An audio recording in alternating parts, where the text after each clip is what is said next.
আসসালামু আলাইকুম everyone, any story চ্যানেলের নতুন আরেকটা ভিডিওতে তোমাদের স্বাগতম। তো গত ভিডিওতে আমরা সাকামোটো ডেইজ এনিমের এপিসোড 1 এক্সপ্লেন করেছিলাম। সো আজকে আমরা সাকামোটো ডেইজ এনিমের এপিসোড 2 এক্সপ্লেন করব। আর প্রথম এপিসোডের লিংক তোমরা ডেসক্রিপশনে পেয়ে যাবে।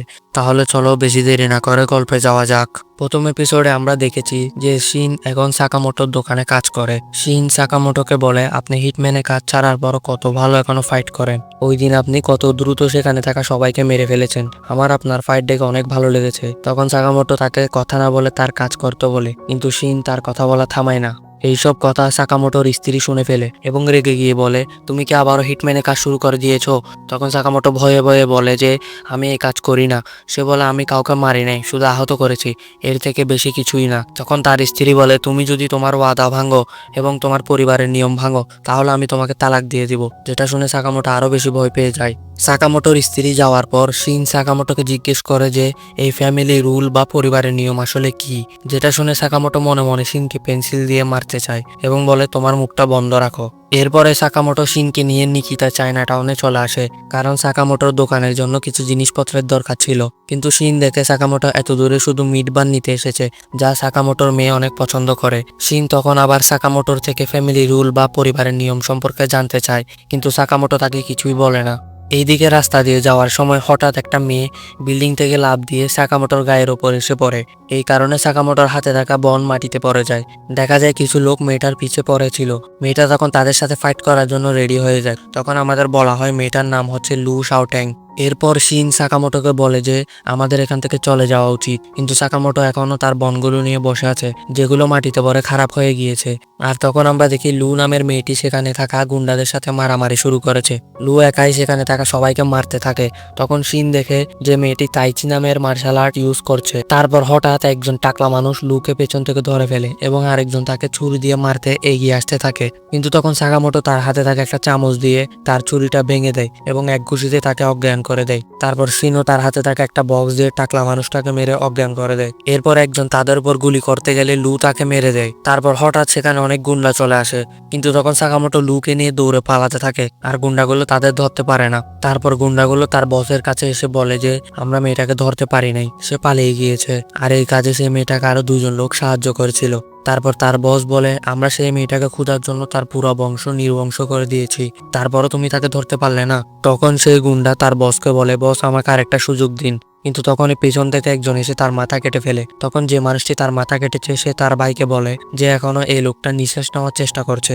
এই দুই ভাইয়ের নাম হচ্ছে সনহি ও বাচো। তখন সেই বস দুই ভাইকে বলে যে ওই মেয়েটার কাছে একটা চাবি আছে আর সেটা আমার লাগবে।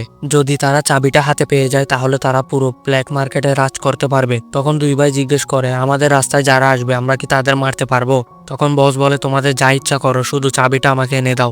আর এইদিকে শিন জানতে পারে যে এই মেয়েটা একটা মাফিয়া ফ্যামিলির মেয়ে, আর সেই ফ্যামিলির নাম হচ্ছে লু ক্ল্যান। তারপর লু বলে, আমার কাছে আমার পরিবারের পুরো ধন সম্পত্তির গুপ্তধনের চাবি আছে, এই জন্য সেই গুন্ডারা আমার পিছনে লেগে আছে। শিন বলে, তুমি এই চাবিটা ওদেরকে কেন দিয়ে দিচ্ছ না? এই চাবি কি তোমার জীবনের থেকেও বেশি দামি? তখন লু বলে, আমার বাবা মা এই চাবিকে রক্ষা করতে গিয়ে নিজের জীবন দিয়েছে, তো এই জন্য আমিও সিদ্ধান্ত নিয়েছি যে আমিও মরার আগ পর্যন্ত এই চাবিটাকে রক্ষা করব।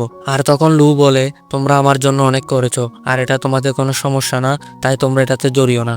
এটা বলে লু সেখান থেকে চলে যেতে থাকে। কিন্তু তখন সাকামোটো লুকে জিজ্ঞেস করে যে তুমি কি মিট বান বানাতে পারো? লু বলে, হ্যাঁ, আমার বাবা আমাকে শিখিয়েছিল। শিন সাকামোটোকে বলে, আমাদের এই ঝামেলার মধ্যে জড়ানোর কোনো দরকার নেই, কারণ এই মেয়েটার পরিবার হলো একটা মাফিয়া পরিবার। সাকামোটো তখন বলে, আজকে শপিং এখানে ক্যান্সেল, আমাদের মেয়েটাকে বাঁচাতে হবে, আর যদি আমরা এখান থেকে বেঁচে বাসা যেতে পারি তাহলে লুকে আমাদের জন্য মিট বান বানাতে হবে।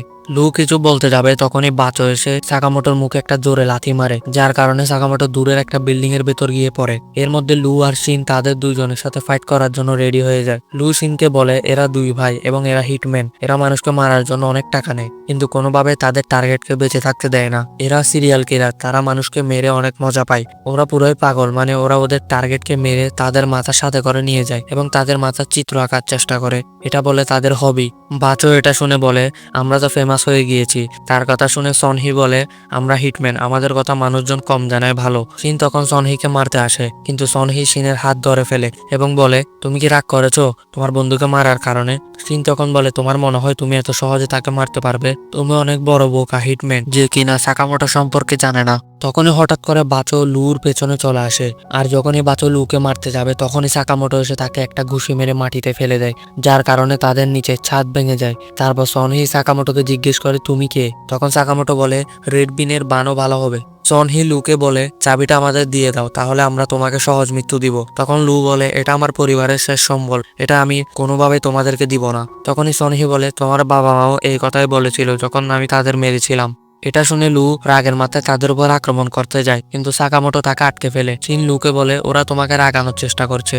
লু বলে তারা এই চাবির জন্য আমার পুরো পরিবারকে মেরে ফেলেছে। তখনই সনহি লুর দিকে একটা কোনায় ছুঁড়ে মারে, কিন্তু সাকামোটো সেটা তার হাত দিয়ে ধরে ফেলে। সনহি সাকামোটোকে বলে তুমি আমাদের কাজে বাধা দেওয়া বন্ধ করো। তখন লু দেখে সাকামোটোর হাত দিয়ে রক্ত পড়ছে। লু তখন ভাবে কেন এই ভুটকা লোকটা আমাকে বাঁচানোর জন্য নিজের জীবনে ঝুঁকি নিচ্ছে। এরপর আমরা আগের একটা সিন দেখতে পাই যেখানে সাকামোটো তার স্ত্রীর জন্য একটা গিফট নিয়ে এসেছে, কিন্তু সাকামোটোর চেহারায় রক্ত লাগানো ছিল। সাকামোটোর স্ত্রী বুঝে যায় যে সাকামোটো কাউকে মেরে এসেছে। সাকামোটোর স্ত্রী বলে যদি তুমি এই কাজ ছাড়তে না পারো তাহলে আমরা কখনো একসাথে থাকতে পারবো না। এইটুকু বলার পর সাকামোটোর স্ত্রী ছাদ থেকে লাফ মারে। তখন সাকামোটো লাফ মেরে তাকে ধরে ফেলে এবং তারা একসাথে নিচে বরফের মধ্যে পড়ে। সাকামোটোর স্ত্রী বলে আমি যদি মারা যেতাম তাহলে তুমি আমাকে মিস করতে, আর এই জন্য তুমিও লাফ দিয়েছো, আর এই অনুভূতিকে ভালোবাসা বলে। সাকামোটোর স্ত্রী তখন সাকামোটোর থেকে ওয়াদা নেয় যে এখন থেকে সে কাউকে মারবে না, আর এটাই তাদের ফ্যামিলি রুল হবে। আর সাকামোটো এখন পর্যন্ত যত পাপ করেছে তার ভরপাই করার জন্য পুরো জীবন মানুষের উপকার করবে। তখন শিনো সাকামোটোর মাইন্ড রিড করে বুঝে যায় যে তাদের ফ্যামিলি রুল হলো এইটা যে সে কাউকে মারতে পারবে না। তারপর তারা দুই ভাই সাকামোটোর উপর হামলা করে দেয়, আর সাকামোটো তাদের সাথে সেখানে থাকা জিনিসপত্র দিয়ে মারামারি করতে থাকে, কিন্তু তারা কোনোভাবে সাকামোটোকে মারতে পারছিল না। এক কথায় সাকামোটো তাদের সব আক্রমণ ডজ করতে থাকে। তারা মনে মনে বলতে থাকে সাকামোটো মোটা হলেও অনেক শক্তিশালী। তারপর তারা সাকামোটোর উপর কাস্ট আয়রন টেকনিক দিয়ে হামলা করে, কিন্তু সাকামোটো তখন বাচোর মাথায় একটা বাটি দিয়ে বাড়ি মারে আর সনহির হাতিয়ারটা ভেঙে দেয়। সনহি তখন সাকামোটোকে ছেড়ে লুয়ের দিকে যেতে থাকে, কিন্তু তখন শিন তার মাইন্ড রিড করে তাকে দড়ি দিয়ে টেনে পিছনে ফেলে দেয়। তারপর সাকামোটো তার মুখের উপর ফ্রিজ উঠিয়ে মেরে দেয়। তখন তারা দুইজন মাইর খেয়ে অজ্ঞান হয়ে যায়। তারপর শিন তাদেরকে রশি দিয়ে বেঁধে ফেলে। তখন লু জিজ্ঞেস করে আসলে তোমরা কারা? সাকামোটো বলে আমরা একটা দোকানে কাজ করি।